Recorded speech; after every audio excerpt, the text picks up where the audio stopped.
And from my perspective, it was always about value adding to the clients.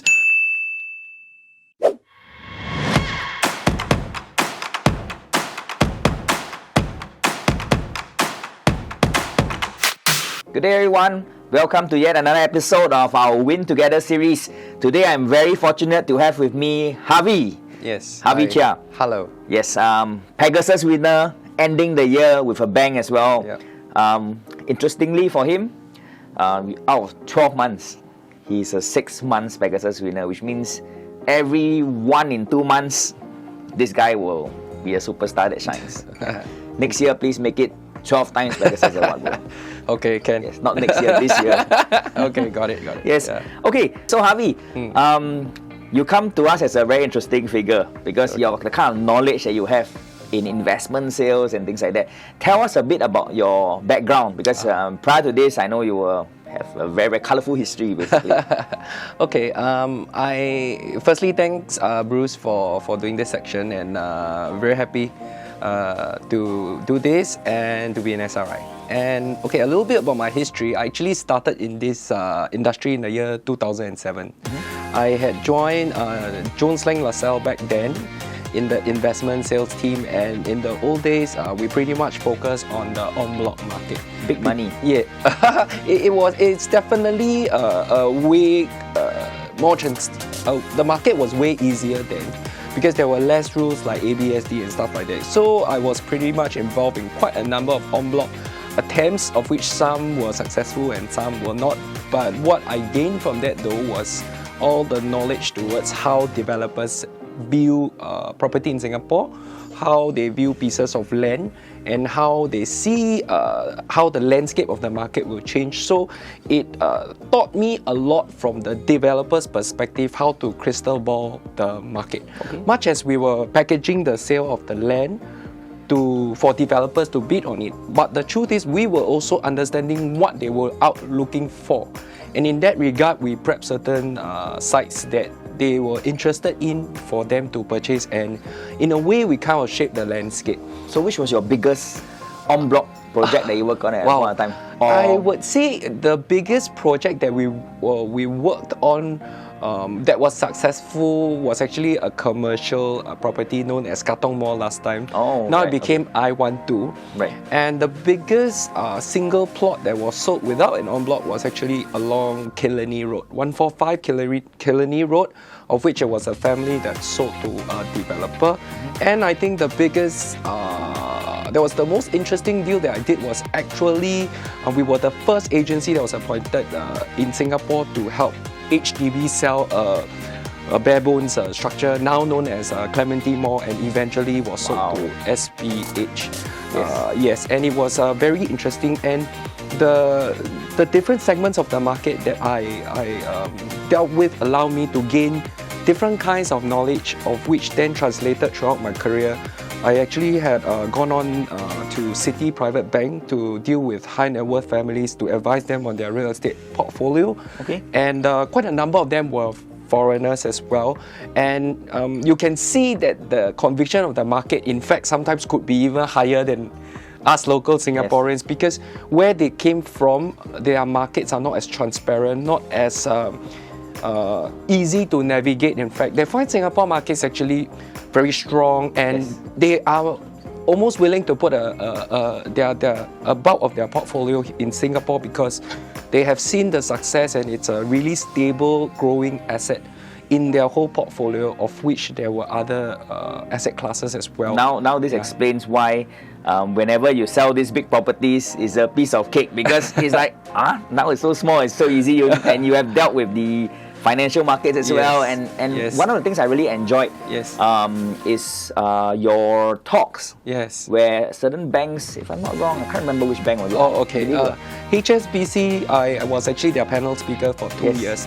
The interesting fact was I spoke to the head of mortgage as well, and we shared a lot of nuggets of real estate experiences that we had. And on his end, he saw real estate more from the mortgage angle, where he understood how people were like gearing and leveraging their property.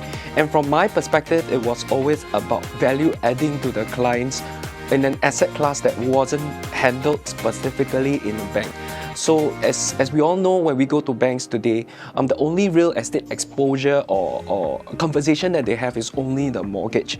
But the truth is, in a person's portfolio, actually the biggest portion typically is real estate. That's right. So real estate is always close to the heart of all the consumers in Singapore as well as foreigners. And when we had talks like that, it was basically sharing a little bit about how the year was going to be, a little bit of analyzing some of the previous data, and also giving some tips moving forward on how the market will shape up for the year. I think one of the talks you actually did for SRI as well during COVID, during circuit breaker, where you talked about the market, you talked in terms of inflation, and very well today we are seeing inflation happening, and this was already that foresight that you gave way ahead of time, and for a lot of people to take the correct action with regards to the investment. I think that was possibly one of the most challenging times for us as an agency, together with the leadership, to actually even talk about charting the market, because we definitely, as an agency, we care a lot about our agents, and definitely because we also care about how they do well and what kind of advice they are giving out to our clients, because real estate is not small. It's not a small ticket. And when we share our thoughts about how the market is, we actually we shoulder a lot of that collective wisdom so that we let our agents know the directions, so that they can encourage their clients to choose certain parts of their journey to continue to move. I think in 2020 and 2021, we definitely saw a lot more visionary kind of directions that as a company and as one of the players in the industry that is with SRI, I guess the responsibility on us is quite big. We are quite known in the market to carry quite a lot of clients' mandates, and they are very sophisticated. They do not expect us to talk about stuff in retrospect. They come to us, especially like someone like you, Bruce, for directions. They want to be preemptive and not reactive. And that's right. In that sense, we have been trying to do that for, even as a contributor to the firm, we've also been trying to do that to help our spot agents, trends rather than follow trends. Correct. If we follow trends, it's too late already, right? Correct. So, it is too late, and we are not we are no longer in the business whereby there's a lot of hidden transaction data. It's so transparent, everybody can get info so easily. But at the same time, with all that info, even if I gave you all the data, how then does the consumer react in this market? That's where I guess as advisors we come in to steer their journey as well. Okay. I think share with us, because I know you were looking for a space that time. Some of your, I thought it was for your real estate office. Then little did I realize it was for a media company. So tell us a little bit about your media company. Actually, this is a bit of a passion project that I've always wanted to do with a buddy of mine. So we started this place called Pitega Spaces. Now, one interesting nugget about the name, actually, it's spelled Pitega. Actually, is the name of. It reminds me of Pegasus. So actually, it's Pico, Terra and Giga. So they have actually 2 poodles and they wish to get 1 more. So it's actually a short of the 3 names of dogs. And we are all kind of like dog lovers. So for that media perspective, I think setting up the firm as well was also a step up for us to be able to also provide a space should as you know, social media is very important in our business now. On top of just setting it up for as a business, is also to elevate my personal career in terms of doing stuff for my clients and filming for my clients, and also thirdly an opportunity for us to really double down and sort of diversify my career a little bit, where it allows me to show some creativity, and as I try to build. So if you're looking for a space to really conduct the next event or possibly another media production, look for Harvey. He can give you a good space. Well, Harvey, maybe let's share a little bit about your exciting pet project. I guess just to share, he's the man, and he bought a very nice plot of land now building his house. Share a little bit. Oh, yes. I was just sharing this with a client that they, in the year 2021, it was a very frantic year. On top of our own real estate business that we conduct for our clients, it was almost essential for us to be doing our own upgrading as well. Yes. I still remember we had a conversation late into 2020, before start of 2021, where being on the ground, a lot of us felt the vibes of the market moving, especially in landed. And I chat with Bruce, and at the same time, whilst we were also giving advice to our clients to make moves, which I'm glad they did, because in retrospect now they would be priced out. At the same time, I also decided to do a little bit of swap lah, recycle capital. When I gave you the advice, I was high on alcohol, bro. Yeah, but the best thoughts are always, the most creativity always comes up when we are most relaxed. So yes, managed to buy something, managed to sell something at that point in time at a record price in the area. Of which now I think I left some cream on the table for the buyer. I'm still also happy for that. Kudos to them. I managed to replace something within a few weeks, which I've already eyeballed. More than double the size of your previous one. Yes.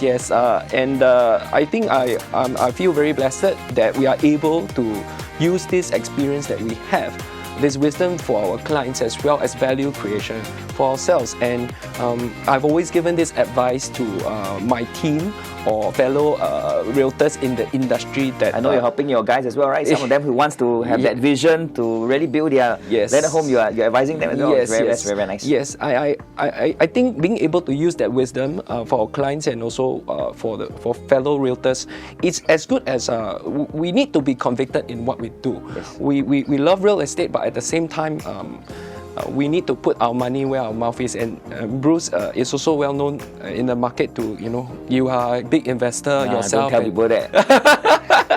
Yeah, and at the same time, I also aspire to use this knowledge to continue the journey of investing in real estate, and also really, once again, like I said, value create for clients, because the market isn't as easy to navigate as the past, with all the taxes involved and stuff like that. So your portfolio needs a lot of guidance, and I think a lot of the clients that we have served have benefited from that as well. I look forward to visiting your new home soon. Sure. Yes. Okay, thanks Harvey for your sharing. Really appreciate all the insights that you gave to us. Well, if you are looking for not just a real estate salesperson, but rather somebody who has a vision, who has the knowledge, the know-how, somebody who has done hundreds of millions worth of deals, Harvey could very well be your next consultant. Or if you are a real estate salesperson looking for a visionary leader, somebody who not just preaches but also walks the talk, give Harvey a call. He may very well be the next one who can help you build your next landed home. Okay, thanks a lot, Harvey. See you. Thank you, Bruce. Bye. Cheers. Bye.